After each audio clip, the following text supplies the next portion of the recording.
Well, that was a short trip. Brian's wife's Impreza is back here with us again after just a week ago replacing the radiator in it. We have now an issue with the CVT. So drove it for about a week, no issue, and then all of a sudden all the lights came on the dashboard. Check engine, cruise disabled, flashing AT temp light, traction control, etc. Said that the transmission acted jerky. There were some issues in drivability. They had a pocket scan tool. They scanned it and all they could pull out was a P0700 for a transmission fault, but there was no other codes that their pocket reader could pull out. Suspecting this is a valve body issue, nearing 200,000 miles. And you know, it's probably about time for those solenoids to start acting up. And as we know, the solenoids are not orderable or serviceable by themselves. Subaru has made them into the valve body. You can only order a valve body and replace it as an assembly now. So, first things first, when I went to go pick it up, all the lights were out, drove as it should, no issue to be seen. Of course, cars don't act up when the mechanic gets a hold of them. A lot of times there's drivability issues. So what we're gonna do now is hook up the snap-on scan tool, go into history, see if we can pull up any more codes in the P0700, and then go drive it around and see if we can get it to act up, see if we can get the lights and codes to flash back up, and see if we've got a failing solenoid in the valve body, because that's what we're pretty sure it is based on the symptoms and what we've seen so far. So let's go ahead and jump in, hook the scanner up, see if we can pull out anything. If not, we're gonna go test drive it until we get it to act up. So as you see, 192,819 miles on the clock. Only thing we've got going on is a TPMS light. Nothing else is showing up. Like I said, when I started it up earlier, when I went to pick it up from them, same thing we saw, no check engine light, no codes, no issues, warning lights, etc. And it drove as to be expected, although I only drove it through their neighborhood, across the road, and loaded on my trailer to tow it here. So Zeus is booted up. Let's go ahead and do a full system code scan. Hopefully she didn't accidentally clear the codes. Let's see, we've got 2764, common issue, common code that's indicative of a failed valve body. Well, not technically the valve body, just the solenoid. And again, the solenoids are not independently serviceable.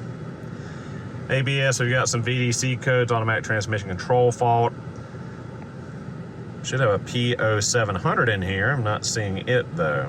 Odd that their pocket scanner pulled out the P0700 and my scanner only pulled out the P2764. There's all our TPMS issues with the light. Here we go. Our P0700 and 2764. 99% of the time, it's time to put a valve body in, which I just talked to Brian, and apparently this car had a valve body replacement at 70,000 miles. Luckily, Subaru of America covered that under the warranty, but yeah, looks like it's time for another one, unfortunately. So we're gonna go ahead and drive it, see if I can get the lights to come back on, get the codes active, get it to act up, try to get some video of the symptoms of it acting up, and then we'll pull up the flow chart and go through checking the wiring harness and checking everything to make sure the solenoid in the transmission valve body has failed and it's not a wiring issue between the TCM and the wiring harness and the valve body transmission. Well, that didn't take long. All I did was pull forward from the position I was at in my driveway, and now we have a whole host of lights. We've got a flashing AT oil temp, check engine light, we've got ABS light, we've got hill hold assist off, and we've got stability control disabled. So yeah, also cruise is flashing as it's disabled. So I'm gonna drive a little bit, see if I can get it to act up, and then we'll come right back around and get into diagnosing this issue. So up to speed now, and we do not have any torque converter lockup. As you can see, on and off the gas, no lockup. And I'm just barely pushing ever so slightly on the throttle, and we are not getting any torque converter lockup. Car's been running for quite a while. It's about 96 degrees. Temperature should be set up high enough where the torque converter locks, but with the code thrown and active, it will not lock up the torque converter. So given that we didn't have any issue when the engine and transmission was cold, but then once we let it idle a while, got up to temperature and drove it, I'd say our issue is with the windings of this solenoid, and we have a break somewhere, and when it gets up to temperature and thermal expansion happens, it opens up the windings and causes a fault. But when it's cold, the windings can touch, and there's no fault with the solenoid.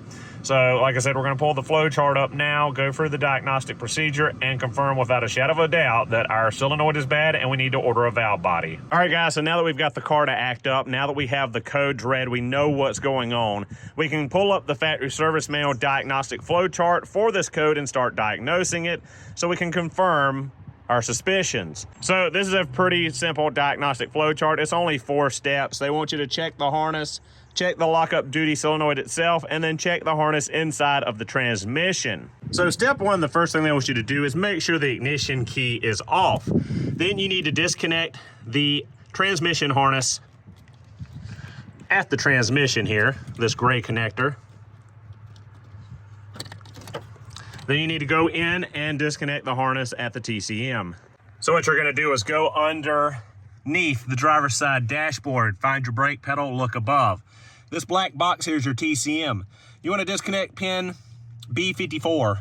It's this longer green connector here at the back of the TCM. Now what we're going to do is we're going to probe pin 26. Our little push tab is here at the top.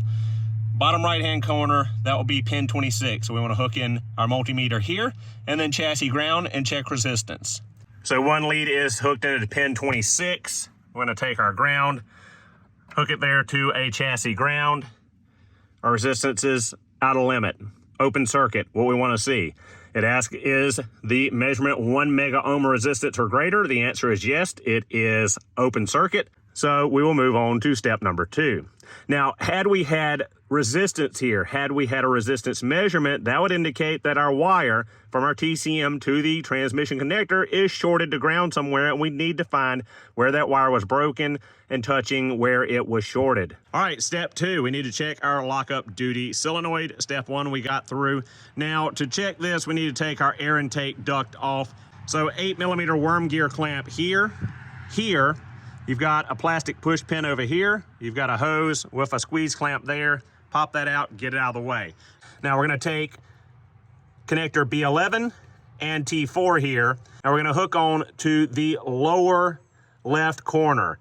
If you look in the lower left corner, move over 1 position, that pin right there should be a white wire on the back side, and that is for our lockup duty solenoid. Now resistance on this should be about 13 ohms. So go ahead and hook the meter in. And we only have 1.4, 1.5 ohms. Our spec is 13 ohms. So we need to go on to step number 3. So moving on to a known good, my 2013 Crosstrek, hooking into the same wire, checking the resistance of the solenoid. If we can get a good ground here. And we've got about 16 ohms, which is a little high, but this is warm. I just drove it here. It wants you to check it cold. So as the flow chart asks, is it 13 ohms, yes or no?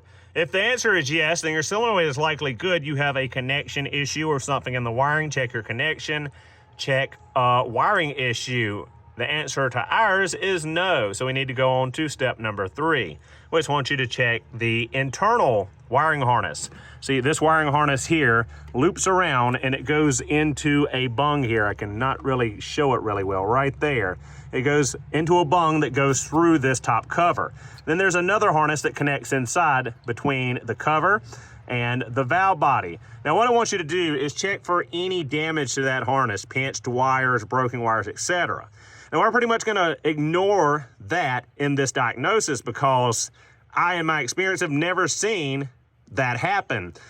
The wiring harness in there is not mobile. Nothing in there is going to rub against it, touch it, etc. If it was pinched, it would have been pinched, 130 some odd miles ago, 120 some odd miles ago when that last valve body was put in. It would have showed its head a lot sooner than now. So we're gonna go ahead and assume that the internal harness is in good condition. So since we've assumed that the internal transmission harness has no physical defects, we're going to go ahead and assume yes and go to step 4. Now, step 4 wants you to check resistance between this connector here and the connector inside where it hooks to the valve body. I want you to make sure there's no open circuit in that harness electrically. We've looked and saw there were no pinches or bends. It wants to make sure that there's good continuity in that wire and there's no issues there. Now, if that checks out, again, if you want to be extremely thorough and follow the factory service manual, feel free to take the cover off, check visually the harness, and check a resistance reading. But by experience, it's not necessary. At this point, we have a bad solenoid. It's time to replace the valve body. So go ahead and do that. And as we see there at step 4, it concludes, go ahead and replace the transmission control valve body. So guys, there you have it. We have confirmed that our valve body is in need of replacement. Well, not technically. Our lockup duty solenoid is bad, but since we cannot order it separate from the valve body, we have to replace the whole valve body. So we're gonna go ahead and order a valve body, a case of CVT fluid, because we're gonna do a drain and refill while we're in here. And we're gonna get the 2 O-rings for the valve body to the transmission case and that upper gasket. So I know a lot of people would be saying, you're insane for putting a valve body in a 200,000 mile CVT. You should just replace it with a $5,000 to $7,000 reman unit. Well, I've done plenty of valve body replacements on high mileage CVT Subarus, either TR690s or now the first TR580 I've done hands-on. And, you know, some of that is overkill. The dealerships are worried that, oh, if I put a valve body in it, the transmission's going to go out and the customer's going to raise Cain at me. Well, like, replace what's bad. This transmission functioned properly. You had 1 solenoid go out. We should ideally be replacing 1 solenoid, but we can't, so we have to replace the valve body. There's no reason to replace the entire transmission. There's no warrant for it. So people, don't be afraid of these CVTs. I know a lot of people are saying, oh, well, they're extremely expensive to fix them. They're hard to keep up. They are failure prone. Every transmission has its issues. This is a small issue. We have an electronic issue with a probably $80 solenoid. It's just more expensive because we have to replace it as assembly. But the whole replacing the entire transmission for anything wrong with it mentality the dealerships have been serving up has done a detriment to Subaru and the brand, where people are now afraid of these transmissions. Now, I'm not a big fan of them, as in, I want a CVT. I love the driving experience of it. No, but it is an automatic, and it's the only automatic that we can get in these cars. And it's been demonized as some horrible thing that constantly breaks down and constantly gives issues. I've showed several cases of that not being true. My 2013 Crosstrek, 221,000 miles on the original CVT. This car, 193,000 miles, original CVT. My brother's Outback, 2011. 200,000+ miles on the original CVT. I've got several customers with Outbacks with TR690s that are pushing 200,000 miles on their original CVT as well. These things can last. Don't be scared of them. Do not think that they're a throwaway, super expensive transmission just because the dealership tells you anytime something's wrong with it, you need to put a whole transmission in it. So guys, with that said, we will go ahead and get the parts ordered and stick around for part 2, where we actually go in here and replace this failed valve body. Thank you guys so much for watching. Hope you enjoyed the video. Hopefully it was helpful to you if any of you have this issue on your Subaru. Thumbs up are always appreciated, so are comments. Thank you guys. Hope you enjoyed. See you next time.